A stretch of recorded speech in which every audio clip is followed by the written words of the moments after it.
इस फिल्म में हम देखेंगे कि इंसान किस हद तक भी बेरहम हो सकता है। कहानी दरअसल एक लेक झील की है। कुदरत का बनाया गया लेक नहीं बल्कि इंसानों का बनाया हुआ। इस लेक के नीचे पहले दरअसल एक गांव हुआ करता था, लेकिन फिर किसी ने जबरदस्ती यहाँ लेक बना दिया। कहा जाता है कि उस गांव की निशानियां आज भी इस लेक के नीचे मौजूद है। और ये खौफनाक बात, जो टूरिस्ट यहाँ पर घूमने आते हैं उनकी भी अजीब तरह से मौत हो जाती है। अब ऐसा क्यों होता था और इस सब के पीछे की कहानी जानने के लिए बढ़ते हैं स्टोरी की तरफ। कहानी की शुरुआत में वो एक खूबसूरत लेक दिखाया जाता है, जहाँ एक टूरिस्ट ग्रुप कश्ती पर ट्रिप के लिए निकला होता है। इनमें एक लड़का अपने नए दोस्त को इम्प्रेस मुतासिर करने के लिए कहता है, बात सुनो, मैंने लाइब्रेरी से इस लेक का पुराना नक्शा ढूंढा है, जिससे मुझे पता चला है कि इस लेक के नीचे एक गांव था। लेक की बनने से पहले लोग वहाँ रहा करते थे और आज भी उस गांव के घर, उनकी चीजें और भी बहुत कुछ शायद लेक के नीचे हो सकता है। लेकिन उसकी दोस्त को उसकी बात पर यकीन नहीं होता। तब वो कहता है, मैं अंदर कूद कर देखता हूँ, अगर तुम भी आना चाहो तो आ सकती हो। इस पर उसकी दोस्त भी मान जाती है, लेकिन फिर एक लड़की हाथ उठाकर कहती है, मैं भी जाऊंगी साथ। ये असल में उस लड़के की बहन है और इसका नाम फिन होता है। इस पर फिन का भाई उस पर गुस्सा होने लगा। कहता है, अगर तुम आना चाहती हो तो दूसरी तरफ पहुंच जाना। मैं इतनी कोशिश कर रहा हूँ अपने दोस्त को इम्प्रेस करने की और तुम मेरे प्लान को तबाह करने पर तुली हो। इस पर फिन कहती है, मुझे तुम्हारे प्लान, तुम्हारे इम्प्रेस करने से कोई लेना देना नहीं है, लेकिन जो तुमने डूबे हुए गाँव की कहानी सुनाई है ना, वो बड़ी दिलचस्प है। मुझे भी उस डूबे हुए गाँव को देखना है। ये सुनकर उसका भाई भी मान गया और दोनों लेक में छलांग लगा देती है। वहाँ ज्यादा गहराई नहीं होती, इसलिए दोनों थोड़ा और नीचे जाकर तैरने लगी। अपनी तलाश शुरू करती है कि शायद उन्हें वहाँ पर कोई चीज मिल जाए। जब उन्हें सांस लेनी होती है तो वो ऊपर आ जाती है, सांस लेती है और फिर पानी में डूब जाती है। एक जगह पर उन्हें एक साइकिल मिलता है। फिन के भाई को एक साइड बोर्ड भी मिला, जिससे अब उन्हें यकीन होने लगता है कि यहाँ वाकई कोई गाँव था। अब फिन का भाई खुशी से वो बोर्ड उठाता है और ऊपर अपने दोस्तों को दिखाने के लिए जाने लगता है, पर तभी अचानक एक हाथ उसकी टांग पकड़ लेता है और नीचे खींच लेता है। फिन भी सब देख लेती है और पूरी कोशिश करती है अपने भाई को ऊपर खींचने, लेकिन उस हाथ की पकड़ इतनी मजबूत होती है कि उसका भाई ऊपर नहीं आ पाता। फिन फौरन ऊपर आती है और कश्ती पर अपने दोस्तों से मदद लेती है, लेकिन जब वो फिर से नीचे गई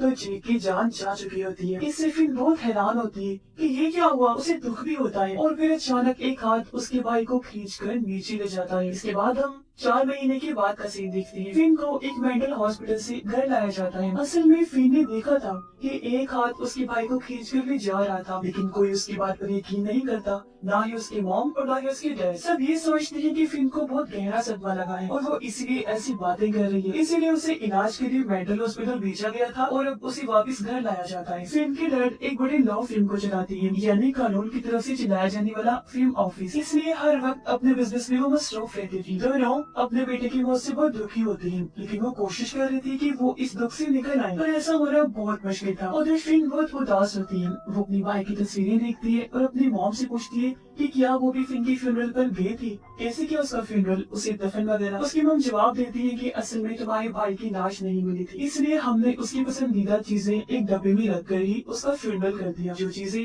उसे सबसे ज्यादा प्यारी थी, जैसे उसके लिखे हुए एसेज जो उसने बचपन में लिखी थी, उसके कार्ड्स और जूते। अब फिन फिर से कहती है, मॉम, मैंने देखा था कि एक हाथ भाई को पकड़ के खींच रहा था और अपने साथ ले गया, लेकिन मॉम कहती है, मेरी जान, मेरा बेटा, तुम थकी हुई हो, आराम करो, सब ठीक हो जाएगा। असल में उसकी मॉम अब तक फिन की बात को नहीं मानती। अब जब मॉम नहाने के लिए गई तो टब से एक हाथ निकला जो मॉम का हाथ पकड़ लेता है। मॉम घबराकर पलट के देखती है, लेकिन वहाँ कुछ नहीं होता। इस वजह से अब मॉम को लगने लगा जैसे फिन शायद सच कह रही है, इसलिए मॉम इंटरनेट पर उस लेक के बारे में सर्च करती है और उन्हें पता चलता है कि वो लेक कर्स्ड है, यानी कि श्राप है, जहाँ पर अक्सर लोग अजीब तरीके से मौत का शिकार हो जाते हैं। फिर एक हाथ मॉम के कंधे पर आया, वो घबरा कर उठी, पलट कर देखती है तो फिन के डैड वहाँ होते हैं। उन्होंने मॉम से पूछा, ये तुम क्या कर रही हो। मॉम ने उन्हें असल बात नहीं बताई कि मैं क्या कर रही हूँ, क्योंकि वो जानती थी कि वो गुस्सा करेंगी। वो कहती है, वो मैं दरअसल जॉब की तलाश कर रही थी, इसीलिए इंटरनेट पर देख रही थी। फिन के डैड कहते हैं, हाँ हाँ, तुम्हें कुछ काम करना चाहिए, वरना अपने बेटे के बारे में सोच सोच कर उदास होती रहोगी। जॉब करने का तो वैसे भी कोई फायदा नहीं है, बाहर आने की कोशिश करो, क्योंकि वो तो लौट कर नहीं आएगा और हमें अपनी बेटी फिन की खातिर खुश रहना सीखना चाहिए।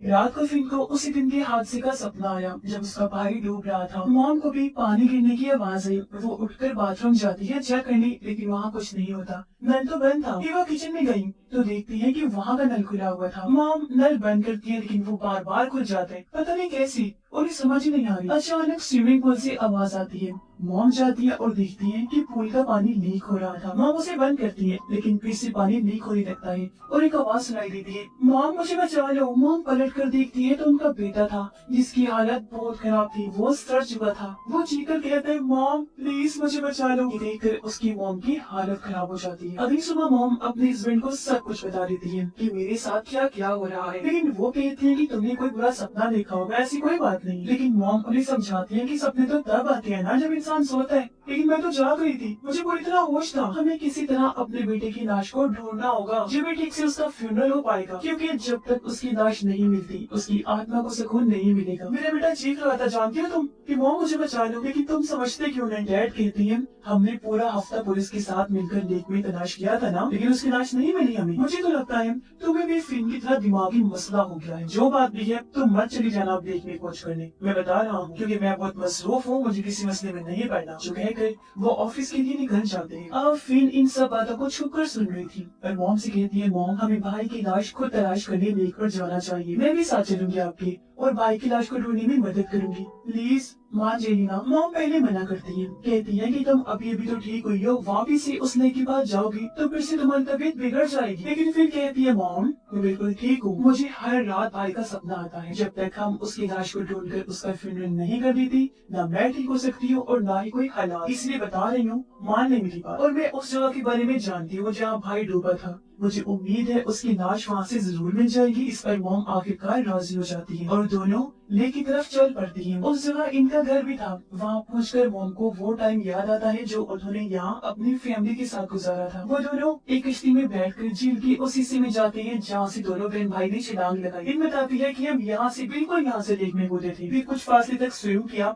हम तैरकर नीचे गई थी। मॉम कहती है कि ऐसा करो, तुम कश्ती में रहो, मैं रस्सी अपनी कमर से बांधकर पानी में जाऊँ और जब जरूरत होगी तो ऊपर आकर सांस ले लूंगी। अगर मैं ज्यादा देर तक ऊपर ना आऊँ या तो मेरी लबी की रस्सी अटक गई है तो बिना टाइम गवाए तुम फौरन रस्सी को खींच लेना, ठीक है। इस पर फिन भी मान जाती है और मॉम पानी में तैरकर नीचे जाती है। मॉम थोड़ी देर बाद ऊपर आके सांस लेती रहती है। फिन की बताई हुई जगह पर कुछ देर स्विम करती है, लेकिन यहाँ मॉम को कुछ भी नहीं मिलता। मॉम ऊपर आके कहती है, बेटा क्या तुम्हें यकीन है कि हम सही जगह पर हैं? फिन जवाब देती है, यस मॉम, अगर आप थोड़ा सा और आगे चलें वहाँ एक साइकिल होगा, उसके आगे से थोड़ा सा और तैरना है। मॉम वापस नीचे जाती है और एक साइकिल नजर आ जाता है जो ये बात साबित करता है कि वो सही जगह पर है। मॉम आगे तैरती है और देखती है कि पानी के नीचे एक पत्थर का बना हुआ बोर्ड है जिस पर 3 लोगों की लाशें बनी हुई है। सब लाशें अजीब हालत में, जो इस बात की तरफ इशारा था कि काफी सालों पहले इन्हें यहाँ बांधा गया था। दरमियान वाली लाश के गले में एक चेन बंधी हुई थी। मॉम उस चेन को निकालती है और वापस ऊपर आने की कोशिश करती है, पर अचानक उनका भी पाँव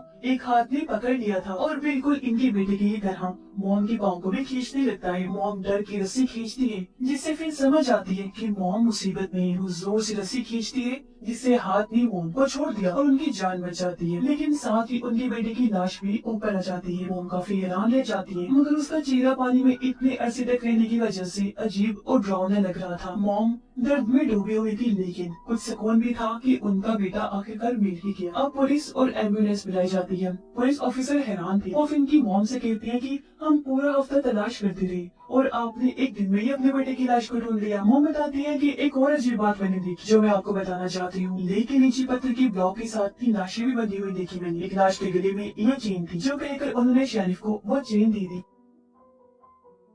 शेरिफ कहती है कि ये चेन एक पुरानी फैमिली की लगती है। दरअसल लेक वाली जगह पर पहले एक गांव हुआ करता था, शायद उन्हीं में से किसी की हो सकती है ये चेन। और इस चेन पर जिस फैमिली का नाम लिखा हुआ है ना, उसी फैमिली की एक बुरी औरत यहाँ से कुछ दूरी के फासले पर रहती है। आप उसके पास चली जाएं, शायद वो औरत आपको कुछ जानकारी दे दी। वैसे ना मैंने भी सुना है कि ये कर्ज लेक है, श्रापित है, मगर मैं ये नहीं जानता कि इसमें किस हद तक सच है। अब इन बातों से मॉम उस लेक के बारे में और जानने का फैसला करती है, इसलिए वो अपने हस्बैंड को कॉल कर देती है। मगर डैड गुस्से में मॉम से कहते हैं कि तुम क्यों लेक पर गई थी, मना किया था ना मैंने। लेकिन जब मॉम कहती है कि हमारी बेटी की लाश मिल गई है तो डैड भी शांत हो जाते हैं। फिन भी अपनी मॉम से बड़ी खुशी से कहती है कि शुक्र है मॉम, अब सब ठीक हो जाएगा। फिर वो मॉम से पूछती है, मगर मॉम अब हम इस चेन का क्या करेंगी? मॉम कहती है, बेटा तुम्हारे भाई की सिर्फ अभी लाश मिली है, लेकिन हमें ये भी तो जानना है ना कि आखिर उसकी मौत कैसे हुई थी, जिसके बाद वो दोनों उसी बुरी औरत से मिलने जाते हैं। मॉम उसे कहती है यहाँ इस लेक में कई लोग मर चुके हैं, तो क्या बता सकती हो कि ये सब क्यों हो रहा है? बुरी औरत कहती है सब लोग बेवकूफ हैं, इसीलिए तो ये डूब जाते हैं। उन्हें गहरी जगह पर तैरना नहीं आता, सिर्फ एडवेंचर के लिए कूदते हैं और अपनी जान गंवा देते हैं। तो फिन कहती है ऐसा नहीं है, मेरा भाई बेवकूफ नहीं था,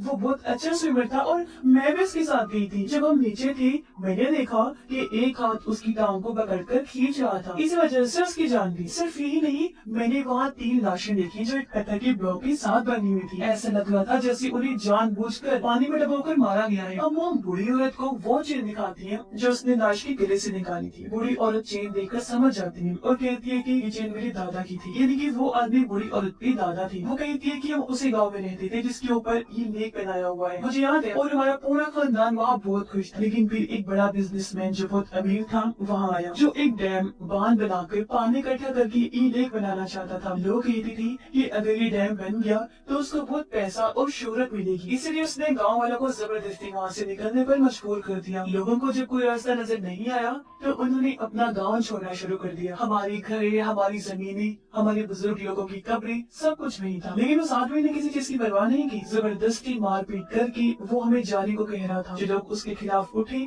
उन्हें उसने मरवा दिया और मेरे दादाजी भी उनके खिलाफ खड़े हुए थे। एक दिन वो और उनके 2 साथी अचानक गायब हो गए। आज आप लोगों की बात सुनकर मुझे पता चला कि उन्हें उस पत्थर के ब्लॉक के साथ बांध कर रखा गया था और धीरे धीरे पानी छोड़ के ये लेक बनाया, जिसमें उन तीनों की भी वही मौत हो गई। पत्थर भारी था तो वो बेचारे तैरकर बाहर भी नहीं आ सकते थे। और हाँ, आज भी हम उस डैम को बंद करवाने के लिए केस लड़ रहे हैं। फिर हैरत से पूछती है ये आप क्या कह रही है? इस बात को लगभग 70 साल गुजर चुके हैं और जिस बिजनेसमैन की आप बात कर रही है तो वो तो कब का मर चुका होगा, तो फिर अब आप किसके खिलाफ लड़ रही है केस? बूढ़ी औरत बताती है कि आज भी हम इस डैम को बंद करने के लिए साइन इकट्ठा कर रहे हैं और कोर्ट में इस केस को ले जाने की कोशिश की जा रही है। लेकिन जितनी मर्जी हम कोशिश करेंगे, उस अमीर आदमी का खानदान इतना ताकतवर है कि हमारे हर केस पर वो पानी फेर देते। अगर डैम नहीं रहेगा तो ये लेक भी नहीं रहेगा, क्योंकि अगर लेक सूख गया तो उस अमीर आदमी की सारी उल्टी हरकतें सबके सामने आ जाएंगी कि वो कितना बुरा और जालिम इंसान था। सब लोगों को पता चल जाएगा कि कितने सारे लोगों को मौत की घाट उतार कर बनाया गया है ये लेक। इसीलिए तो उसकी फैमिली वाले ये नहीं चाहते कि लेक सूखे और सच्चाई सबके सामने आए। हमारे केस के खिलाफ एक काफी बड़ा लॉ फर्म लड़ता है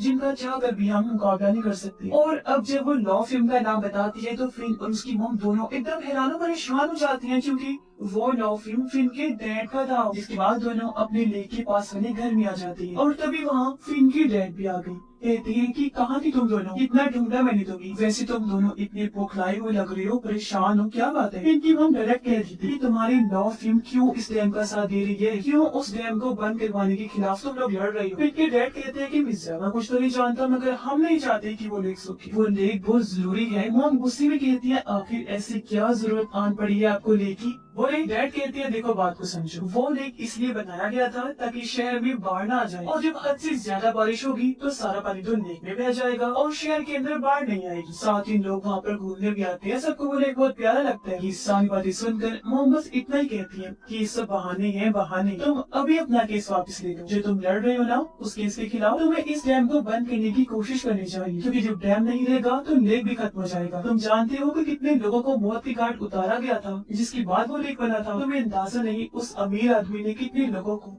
उस लेक के नीचे गाड़ा हुआ है। मैंने खुद अपनी आंखों से 3 लोगों की लाशों को देखा है जिनको बांधकर वहाँ पानी छोड़कर लेक बनाया, उनकी मौत हो गई और वो तो 3 थी, न जाने और कितने लोग बेमौत मारे गए। फिर इनके डैड कहते हैं अरे यार छोड़ो, ये सब अफवाहें हैं, बड़े लोगों के बारे में लोग ऐसी अफवाहें फैलाते रहते हैं और अगर ये लेक ना रहा तो ऐश भी खत्म हो जाएगी। तुम शायद जानती नहीं, हमारे पास जो जितना पैसा है वो सब इसी लेक की वजह से ही तो है। अब पहले तो मॉम को कुछ समझ नहीं आती, लेकिन वो हैरान रह जाती है जब उन्हें पता चलता है कि वो बिजनेसमैन, वो अमीर आदमी जिसने ये लेक बनाया था, वो फिन के डैड के दादा थे। जो सुनकर अब मॉम को सारी बात क्लियर हो गई और अब वो समझ जाती है कि आखिर हमारा बेटा क्यों मरा, यानी कि उसका मरना कोई हादसा नहीं था बल्कि उन आत्माओं का बदला था जो इतने सालों से लेके नीचे बदले की आग में जल रही थी। मॉम रो रो कर अपने हस्बैंड से कहती है कि मेरे बेटे को तुम्हारे दादा के गुनाहों की सजा मिली है, तुम्हारी वजह से मैंने अपना बेटा खो दिया। वो तुम्हारी दादाजी तो बदला नहीं ले पाई तो उनकी नस्ल में से ही ले लिया, यानी उनके पर पोते से। लेकिन डैड मॉम की बात समझने की बजाय गुस्से में आ जाती है। मॉम कहती है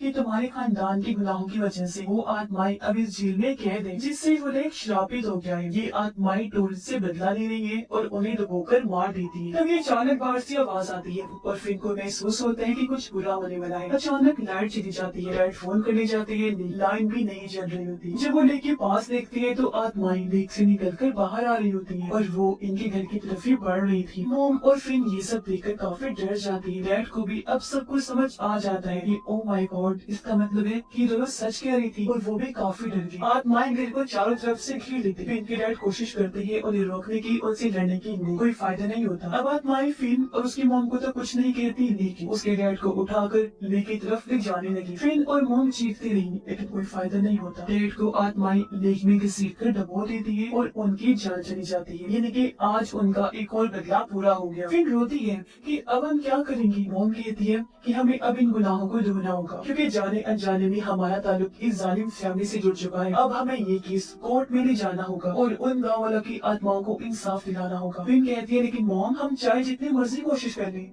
जितने भी सिग्नेचर्स इकट्ठे कर ले, ये केस हम नहीं जीत पाएंगे। गवर्नमेंट कभी भी इस डैम को बंद नहीं करेगी और ये राज राज ही रहेगा और हमारी बात पर यकीन कौन करेगा। तब मॉम कहती है असल में डैम का पानी धीरे धीरे कम होता जा रहा है, क्योंकि बारिश कम जो हो रही है। बहुत जल्द ये लेक पूरी तरह से सूख जाएगा और पूरी दुनिया को पता चल जाएगा कि इस लेक के नीचे क्या सच्चाई छुपी हुई है। सच्चाई जब दुनिया के सामने आएगी तो सब लोग जान जाएंगे कि कितना बड़ा जुल्म हुआ था उन लोगों के साथ। उनसे जिंदा रहने का हक छीन लिया गया था, सिर्फ एक बिजनेसमैन की ताकत को बढ़ावा देने के लिए। तब उन लोगों की लाशें और उनके घर, उनका सब कुछ इस सच्चाई का सबूत बनेगा, जिसे कोई झुठला नहीं सकेगा। उन्हें इंसाफ मिल जाएगा और ये श्राप खत्म हो जाएगा और हमेशा के लिए उनकी भी आत्माओं को सुकून मिल जाएगा। और अब उनकी इस बात के साथ ही ये कहानी भी इधर ही खत्म हो जाती है।